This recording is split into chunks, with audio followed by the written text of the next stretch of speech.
ఈరోజు మనం జల పక్కవాడలో భాగంగా నీరు తాలూకా ఆవశ్యకతని తెలుసుకుంటున్నాం. సో ఇది ఎలాగ వేసవికాలం కాబట్టి మనందరికీ బాడీలో నుంచి నీరు అనేది డీహైడ్రేట్ అవ్వకుండా ఉండాలంటే మనందరం ఎల్లప్పుడూ నీరుని తాగుతూ ఉండాలి ఈ కాలంలో. అందుకని చెప్పి మీరందరూ కూడా ఇవాళ ఏం తెమ్మన్నాం, బాటిల్స్ తెమ్మన్నాం. ఒకసారి అందరూ బాటిల్స్ ఎత్తి చూపించండి. వాటర్ బాటిల్స్ అన్నమాట, నీరుతో తెచ్చుకున్నారు. Very good. సో ఈ విధంగా మనం నీటి యొక్క ఆవశ్యకత తెలుసుకొని నీటిని చాలా పొదుపుగా వాడుకోవాలి.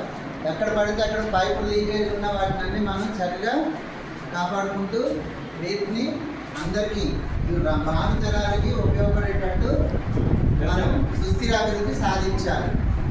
జల సంరక్షణ చేస్తూ